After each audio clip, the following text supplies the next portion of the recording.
fixing the way UFC promote. This is a major issue in my opinion. When you look at boxing, the difference is huge in the levels of how they promote. The UFC are so shit at promoting. When was the last time they promoted a huge fight? Like, properly? I can't even remember, it's been that long. Like, Conor McGregor just came back. Conor McGregor was coming back. The biggest superstar of all time in the UFC. And they didn't fucking promote it for shit. With a single press conference and a shitty online interview, and that's it for 5-10 minutes. Very poor. So we're going to go, I've got 4 ways here of how, if they used all these 4 methods and they added them all in, we have sick promotion. And it's realistic as well. So start with the first one. We do these online interviews every single time. Maybe we don't have this clown in the middle, I remember was interrupting it all, this clown, I don't know his name, but he was interrupting every time Ilya would go chat to him. He's screaming his head off. Let's have John Anik in the middle, someone who's going to let the fighters shit talk, not this absolute nobody in the middle. They do these, rarely, once a year, twice a year. They've done it twice this year because we had, I'd say Ilya and McGregor, probably the 2 biggest stars they've done there. Maybe we'll get a Makhachev Gary. I think you do these for every single pay-per-view main event, right? Not a discussion. You do these for every single main event. Sometimes you can do them for fight nights, like Kamaru Usman, Dricus du Plessis. I would have loved that to have been on here. Not all fight nights. We don't need fucking Figgy versus Song in here, or Ankalaev Guskov. Like, it's not going to say anything. But if you have, like, a bit of a rivalry, or you have some personalities in the main event, you do it. And we do this for every single pay-per-view, regardless. Obviously, if you had, like, John Anik here, this could be funny, Ilya, Max Holloway, they had funny moments on their voice call. Not as good as in person, and I'll get to it in person later. But, this is... Joe Rogan seemed to be reasonably good at it with McGregor and Holloway. I should have went on longer. But, yeah, I think this is a decent way to promote, and you'd start off... You announce a fight. This is the first bit of promotion you do. Now we'll do the second. You do 2 press conferences, no matter what. Right? And they do 2 press conferences sometimes. For the White House, they did 2. They might have done 2 for Holloway, Oliveira, which is weird. I don't think the last time they did 2 other than Holloway. The White House. They didn't do 2 for Holloway. The White House was the last time they did 2. And that built great promotion. Those White House presses were great. Josh Hockett going up there, going off. Dude, the Josh Hockett's line in Ilya, that was the funniest thing ever. They did 2 presses for that one. I think regardless, you do 2 presses no matter what. The time you announce a fight, you do the interview online, then you line up a presser at a pay-per-view or fight, wherever they're going with the UFC. You do 2 press conferences, bare minimum. Bare minimum, you do 2. Builds hype, builds extra promotion. Boxing, they always do at least 2. Sometimes they do more. And I'll get on to more, They always, at least 2 presses. That builds hype, bro. At least 2. Because right now, they do 1, 20 minutes. Recently, they've been good.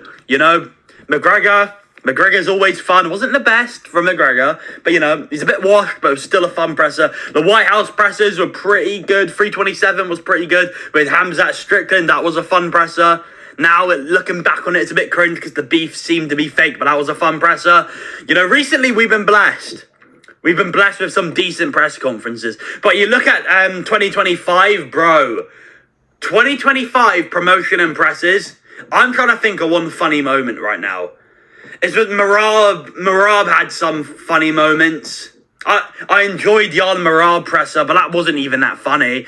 That's just how the bar was set so low, But yeah, I mean, come on, 2 presses at least, bro. 2 presses at least. Now on to my third. Press tours, bro.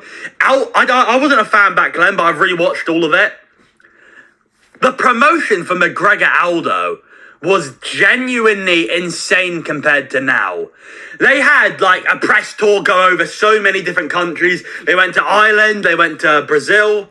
Dude, how the fuck did you not do a press conference in Ireland for McGregor Holloway? How? They are so lazy. They went to Brazil, they went to Ireland, they went to various places in America. I know they went to England as well. I'm pretty sure they did at least 5 press conferences, I think. I could be wrong, but I think they did at least 5 presses.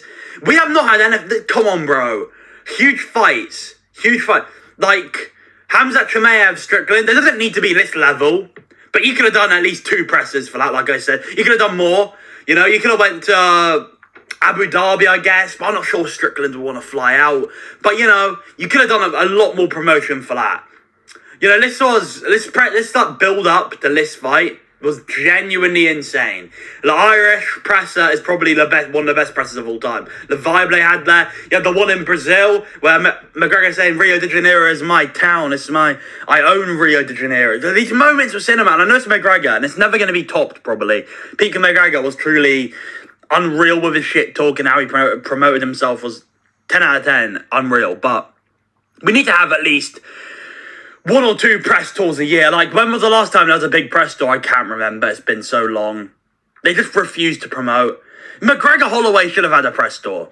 I'm sorry. McGregor Holloway should have had a press. If you have a rivalry or a big star coming back, I think they deserve a big press tour. Like, I think Hamzat Strickland deserved a big press tour, you know? I'd say, let me think back in 2025. What fight would have deserved a press tour? It's awkward who would deserve the press tour. I'm going to look back on the pay-per-views of 2025, but I know someone, you know, there's definitely, like, Poirier Holloway. I think for his retirement, you could have given him a press tour. To be fair, Holloway and Poirier, they're not really going to chat much shit. But you could have done a press tour for that, I think. You know, Ankalaev Pereira? Pereira at the time was a huge star.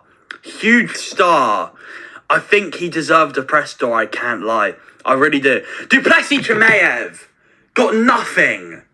DDP normally chats strictly. I had respect.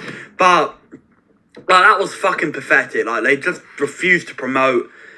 Yeah, that was so poor last year. But yeah, McGregor Aldo type press tours need to happen. Now onto my final, and this is the most important. Look at this.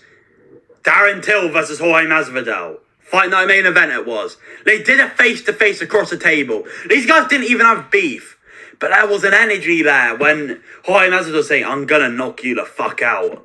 And Darren Till said similar. There's an energy, they look at each other. The nervous energy in the room, like these two want to go at each other. They don't do any of it, and it's so easy to set up. Imagine the build-up. Strickland Chimaev sitting across the table. Because, I know you probably could have given them a bit more space than this. Because I think apparently they wanted to kill each other, which, I mean, I don't... They were fucking hugging before the fight and actually and smiling at each other. But anyway, you know, we all thought the beef was real. Imagine that. Strickland and Chimaev across a table. Duplessis Adesanya. Like, what are we doing here? This should be every single fight night main event and main event of a pay-per-view. Maybe not every single fight night main event, you know? Not everyone, like not Aljo Zalal, but every bit, like Duplessis Usman, I said before, that deserved this. There could have been funny moments there. DDP chat shit, so does Usman, you know? Like, you can, they are so shit thinking about it, bro. Imagine we had all these things, yeah? Imagine we have this every pay-per-view. 2 presses. Sometimes I'll do a press tour. And a face-to-face is all we need. That's all. I know the press tour's pretty hard to set up. But the other 3, like, that's all we need here, bro. That's all we need here. I mean, it's not hard. Like, Makhachev Gary's coming up. You'd get some funny moments of Makhachev Gary. You really would. You really would get some funny moments. Like, Holloway McGregor sitting across here. Like, what are we doing here, bro? Like, what are we doing here? And sometimes you could do it for the co-main event too. You know, maybe not always, but some co-main events, you can definitely do that as well. Like Gaethje, Paddy Pimlet, we could have got some funny moments there. So yeah, these are my 4 main things we should add to fix the fucking promotion because it's so bad right now. And looking at boxing, the product of boxing tends to be pretty shit. Right? Product, boring shit fights. UFC, terrible shitty promotion. Fights tend to be very good. So that's what I'd say. Leave in the comments if you agree with me, disagree with me. Let me know what you thought. I think these 4 things will save the UFC. Okay, I'm actually hyped for these fights, you know. But they just refuse to promote. Baldy Dana White needs to get the fuck out. We need some new blood that want to promote the sport and actually care about it. So yeah, like, subscribe. I'll see you next time. Goodbye.